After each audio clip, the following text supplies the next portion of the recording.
Bismillah, salatu wassalamu rasulillah wa ala alihi sahbihi wa wala wa ba'du. Salam yang terbaik, salam para malaikat kepada para calon penghuni surga. Assalamualaikum warahmatullahi wabarakatuh.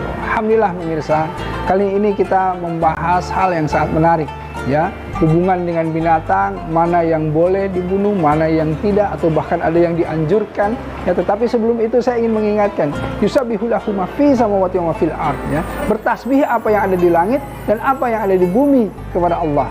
Nah, karenanya kalau kita memahami makhluk hidup, ya, makhluk yang diciptakan oleh Allah itu semuanya hidup karena bertasbih, ya. Ada makhluk yang diciptakan oleh Allah itu semuanya hidup karena bertasbih, ya. Ada manusia, ada binatang, ada tumbuhan, tetapi di luar manusia ada binatang, ada tumbuhan, tetapi di luar itu juga air bertasbih, gunung-gunung bertasbih, itu juga air bertasbih, gunung-gunung bertasbih, angin, semua yang ada ini bertasbih kepada Allah. Angin, semua yang ada ini bertasbih kepada Allah. Nah, kita dalam konteks, ya, bagaimana hablum minallah. Nah, kita dalam konteks, ya, bagaimana hablum minallah dan hablum minannas, kita itu harus mukhlishina lahuddin, bagaimana memurnikan ketaatan dalam menjalankan perintah Allah, dalam hubungan kita langsung dengan Allah, seluruh urusan hablum minallah dan seluruh urusan hablum minannas.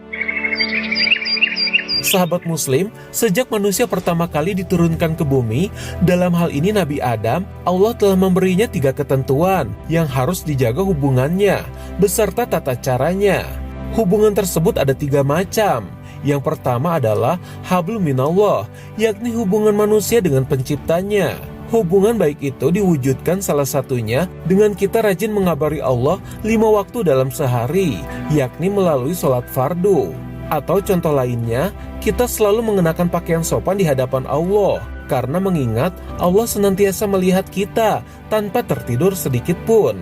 Semisal, kita selalu menggunakan hijab dan juga penutup aurat lainnya. Hubungan yang harus dijaga selanjutnya ialah hablum minannas, yaitu hubungan antara manusia. Penting sekali kita menanamkan kebaikan pada sesama manusia, khususnya sesama kaum muslimin. Hal tersebut bisa diwujudkan kita dengan bersedekah maupun bersilaturahmi. Dan yang terakhir adalah hablum minalam, yakni menjaga hubungan manusia dengan alam. Alam sendiri memiliki banyak aspek di dalamnya, seperti golongan tumbuhan maupun hewan. Bahkan saat ihram ketika haji ataupun umroh, ada aturan yang melarang kita mengganggu hewan, mencabut tanaman, juga merusak pepohonan. Sejatinya hewan atau tumbuhan dan segala ciptaan Allah, meski mereka tidak dapat bicara, namun mereka selalu bertasbih kepada Allah. Adapun dalilnya terdapat di dalam surat Al-Isra ayat 44 yang berbunyi, langit yang 7, bumi, dan semua yang ada di dalamnya bertasbih kepada Allah, dan tidak ada sesuatu pun melainkan bertasbih dengan memujinya. Tetapi kamu tidak mengerti tasbih mereka. Sungguh, Dia Maha Penyantun, Maha Pengampun. Bahkan dengan mukjizatnya, Nabi pun membuktikan bahwa selain bertasbih, pohon pun bersahadat.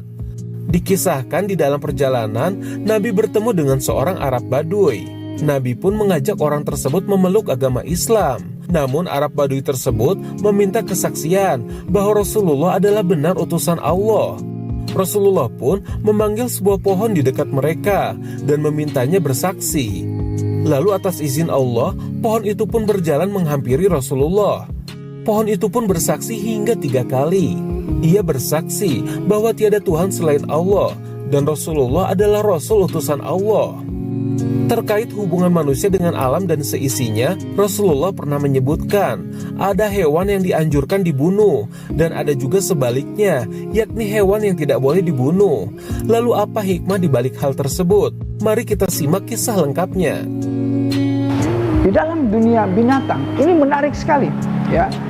Ada salah satu yang kita mendengar bahwa Rasulullah SAW mengatakan kepada Aisyah radhiyallahu anha, wahai Aisyah, jika engkau kemudian menemukan yang namanya cicak, ya, itu engkau bunuhlah, gitu. Cicak ini sebetulnya cicak apa? Cicak yang besar, bukan yang kita lihat yang kecil-kecil, ya.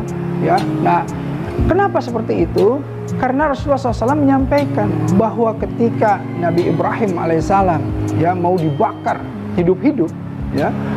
Kemudian seluruh binatang pada saat itu, seluruh makhluk kan kemudian itu betul-betul tidak menyetujui itu semua.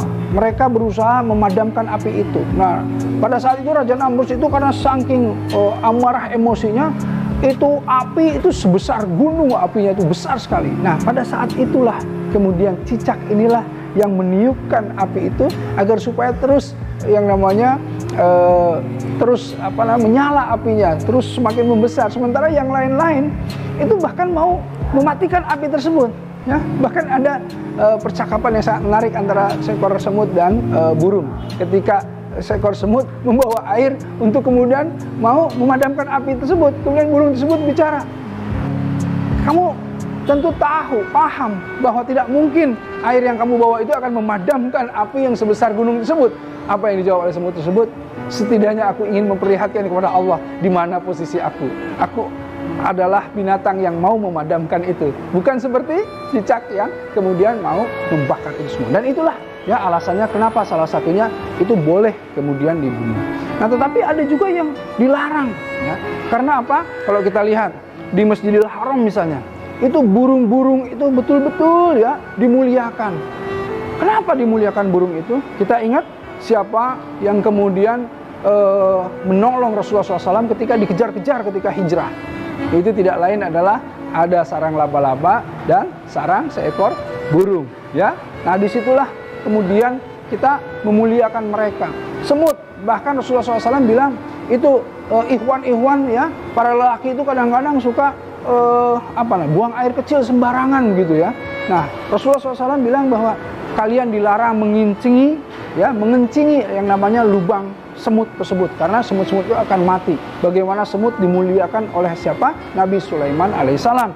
Pasukannya sedang bergerak, ada semut yang kemudian melewat, pasukan Nabi Sulaiman diberhentikan oleh Nabi. Jangan sampai menginjak semut-semut yang ada di depannya itu. Nah, itulah sebetulnya binatang-binatang. Banyak lagi yang kalau kita lihat kisah-kisah di dalam Quran tentang permasalahan binatang. Nah, inilah yang kita harus pahami, bagaimana kita hidup ya berdampingan dengan mereka. Nah, ketika saya bercerita seperti ini, bahkan keluarga saya ketika ada kecoa lewat mau mukul kecoa itu jadi ingat saya gitu. Aduh, jangan-jangan ini nggak boleh. Saya bilang begini, sesuatu serangga yang mengganggu itu boleh ya dibunuh. Tetapi jangan kemudian kita membunuh mereka itu dengan nafsu gitu ya. Jadi menikmati gitu ya. Dibunuh dan tidak bolehlah membakar mereka gitu. Itu ada larangan-larangannya ya. Jadi kalau misalnya nyamuk, aduh gimana nih nyamuk, harus dibunuh apa tidak? Itu boleh ya, sesuatu yang kemudian mengganggu dan lagi bisa merusak dan lain-lain itu boleh. Tetapi tidak boleh